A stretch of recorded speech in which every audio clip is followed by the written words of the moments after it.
Hello. तर आस्था. आता आस्था म्हटल्यावर तुम्हाला एखाद्या प्रती काळजी किंवा एखाद्या मुलीचं नाव वाटेल. नाही. पण तुमचा अंदाज थोडासा चुकलेला आहे. हां, म्हणजे थोडासा बरोबर पण आहे, पण तरी चुकलेला आहे. आता तुम्हाला प्रश्न पडला असेल, हिचं काय चाललंय? एकदा म्हणते बरोबर आहे, एकदा म्हणते चुकीचं आहे, एकदा म्हणते चुकीचं आहे, एकदा म्हणते बरोबर आहे. नक्की काय? विषय काय? तर एक्झॅक्टली आस्था हा विषय माझ्या एकांकिकेचा. मध्यंतरी एका स्पर्धेसाठी तुळजापूरला एक स्पर्धा होती एकांकिकेची. म्हणजे तुळजापूर प्रतिष्ठानने आयोजित केलेली स्पर्धा होती. तर त्या स्पर्धेसाठी मी नुकतीच आस्था नावाची एक एकांकिका लिहिली होती. मी मध्यंतरी तुम्हाला सांगितलं होतं, की माझ्या अत्यंत जवळच्या व्यक्तीला कॅन्सर झाला होता. त्यावरची ती एकांकिका आहे. हां, तर ती एकांकिका मी तुळजापूर प्रतिष्ठानच्या एकांकिका स्पर्धेत पाठवली. पाठवल्यानंतर म्हणजे बरेच त्याला काय म्हणतात कागदपत्र किंवा ते ईमेलवर ते पाठवा किंवा मग ते लिफाफ्यात घालून त्यांना त्यांच्या पत्त्यावर कुरिअर करा. या सगळ्या गोष्टी केल्या. ती व्यवस्थित पोहोचली. खूप दिवस वाट पाहिल्यानंतर निकाल लागला. निकाल लागल्यानंतर आधी सुरुवातीला तो पहिल्यांदा माझ्यापर्यंत आला नाही. कारण जेव्हा निकाल लागला त्याच संध्याकाळी मी तिकडच्या त्या आयोजकांना फोन केला होता. म्हटलं, की असं-असं मला निकाल कळू शकेल का? तर ते म्हणले, "हो, सांगतो." मग त्यांनी मला फोनवरती सांगितलं. ते सुरुवातीला म्हणाले, की "तुमची जी एकांकिका आहे ती नंबरात आलेली नाही आहे, पण लक्षवेधी ठरली आहे आणि आम्ही आमच्या मासिकात छापणार आहोत." मला सुरुवातीला प्रचंड वाईट वाटलं.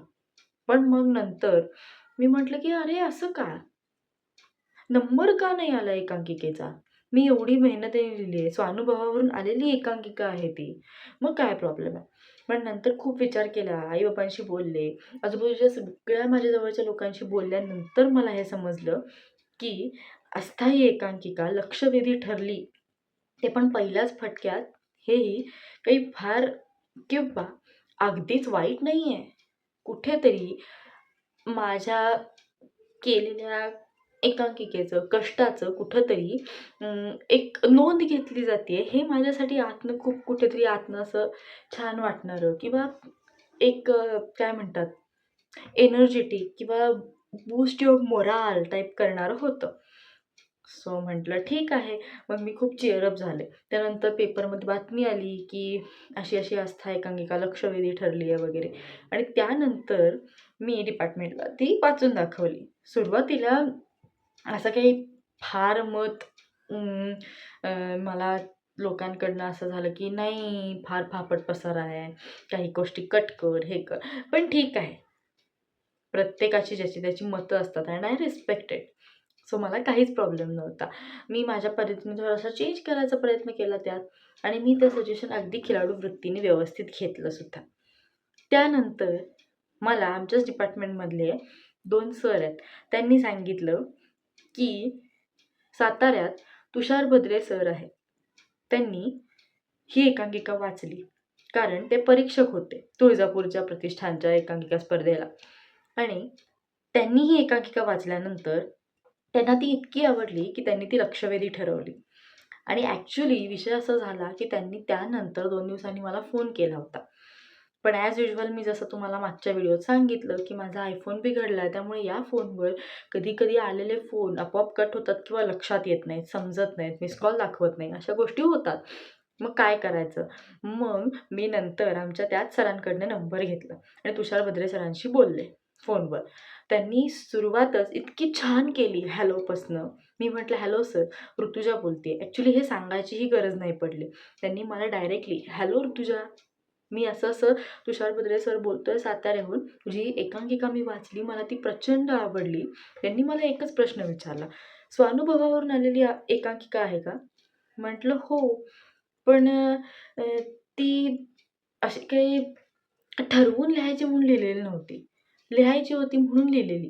पण मला सुचत गेलं म्हणून मी लिहिली. मग ते म्हटले, "एखादी गोष्ट सुचली, आपल्या स्वानुभवावरून आलेली असेल, तर ती कलाकृती ही उत्तमच असते." आणि त्यांनी मला विजय तेंडुलकरांचं एक उदाहरण दिलं, की तेंडुलकर अवतीभोवती घडलेल्या प्रत्येक गोष्टीवरनं किंवा कधी-कधी त्या गोष्टींमुळे ते अस्वस्थ व्हायचे आणि त्या गोष्टींमुळे ते नाटकं किंवा त्यांच्या लेखणीतनं ते कागदावर उतरवायचे. आणि ज्यावेळेला आपण अस्वस्थ होतो आणि ती गोष्ट आपण कोणाला सांगू शकत नसतो, त्यावेळेला ती लिहून काढणं किंवा ती जास्त पद्धतीने लोकांपर्यंत पोहोचावी यासाठी केलेले जे प्रयत्न असतात किंवा त्यासाठी केलेलं जे लिखाण असतं ते अगदी उत्कृष्ट दर्जाचं असतं. त्यामुळे तू लिहीत राहा. मग ते कोणाला आवडो अथवा न आवडो. तेंडुलकरांनी या गोष्टीची कधीच पर्वा केली नाही. हे जेव्हा त्यांनी मला सांगितलं आणि स्वानुभवावरून आलेलं तुझं हे लिखाण उत्कृष्ट आहे, जे मला आवडलेलं आणि ते पहिल्याच प्रयत्नात लक्षवेधी ठरलंय आणि ते आमच्या मासिकात छापलं जाणार आहे. याचाच अर्थ ती एकांकिका उत्कृष्ट आहे. त्यामुळे लोकांना ती आवडो अथवा न आवडो, आपण लिहायचं आणि विषय संपवून टाकायचा. आवडणं, नावडणं हे लोकांच्या हातात आहे. प्रत्येकाची मतं असतात, ती आपण मान्य करायची, खिलाडू वृत्तीने संपवायची, घ्यायची आणि विषय संपवायचा. हे ऐकल्यानंतर मला इतकं भारी वाटलं, की त्यानंतर माझा कॉन्फिडन्स खूप वाढला आणि आणखीन पुढे एकांकिका लिहायचं जास्त बळ मिळालं. पण खरंच तुळजापूर प्रतिष्ठाननी अस्थायी एकांकिका लक्षवेधी ठरवून किंवा तुषार भद्रे सरांनी इतकं छान मार्गदर्शन करून मला प्रचंड हुरूप आला आणि तेव्हापासून ठरवलं की नाही, एखादं लिखाण हे आपण लिहिलेलं असतं, आपली कलाकृती असते. मग ती समोरच्याला आवडो अथवा न आवडो ह्याच्यासाठी आपण त्याला नाही मागे लागू शकत. हा ज्याचा त्याचा चॉईस आहे. हां, नाही आवडलं तर तुमचा प्रश्न, आवडलं तरी तो तुमचाच प्रश्न. मी लिहिलेलं आहे आणि ते तुमच्या स्वाधीन केलेलं आहे.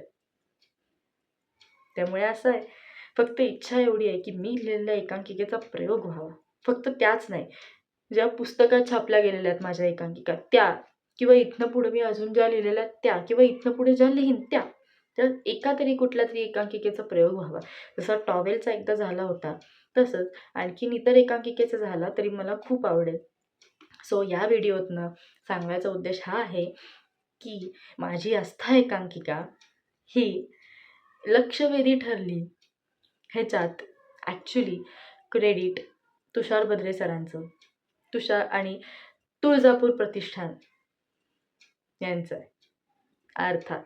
कारण त्यांनी या एकांकिकेला मनापासनं वाचून मान्यता देऊन ती लक्षवेधी ठरवली. यासाठी माझं स्वतःचं कौतुक काहीच नाही. जसं त्यांनी सांगितलं की एखादी कलाकृती लिहिल्यानंतर ती समोरच्यावर सोडून द्यायची असते, तसं मी ती तुमच्यावर सोडून दिलेली आहे. सो थोडक्यात मनापासनं धन्यवाद तुळजापूर प्रतिष्ठानचे आणि तुषार भद्रे सरांचे, की त्यांनी वेळोवेळी माझ्यासारख्या तरुण पिढीतल्या मुलीला लिहिण्यासाठी प्रोत्साहन दिलं, हुरूप दिला म्हणून. ओके, सो भेटू पुढच्या नवीन व्हिडिओत. Bye bye.